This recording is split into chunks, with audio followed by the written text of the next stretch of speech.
wanita tempatan ni kita perlu ambil tindakan sebab dia ni melindungi warga-warga asing. You balik je you punya negara. Panggil siapa-siapa sekarang.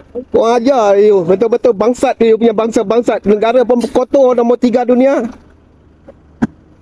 Ambil gambar. Ni dia meniaga ni warga asing. Tak boleh meniaga.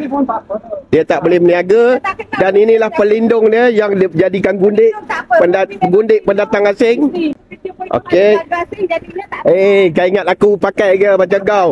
Sampaikan laki pun ambil pendatang. Dah macam dah tak ada nilai lah kau. Apa tengok macam mana sekarang warga asing boleh besar kepala. Sebab apa warga asing boleh besar kepala? Sebab ada rakyat-rakyat tempatan yang akan muncul dan melindungi warga-warga asing ni.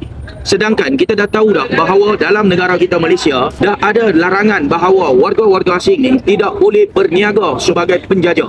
Dalam kes ni, wanita tempatan ni kita perlu ambil tindakan sebab dia ni melindungi warga-warga asing. Disebabkan kelakuan wanita ni lah warga-warga asing ni boleh besar kepala dalam negara kita.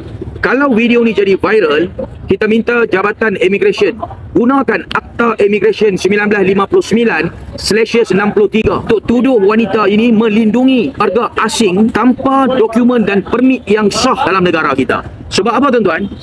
Warga asing ni dia tidak ada permit, tak ada dokumen dan dia tak boleh berniaga sebagai penjajah di tepi-tepi jalan dalam negara kita. Dan kita tengok pelaku ini dibuat memang dia orang ni kosong, salah guna dokumen, tak ada permit dan sebagainya. Ini kita nak minta sebab rakyat Malaysia perlu ambil tindakan membantu pihak berkuasa untuk menguatkuasakan undang-undang. Terima kasih.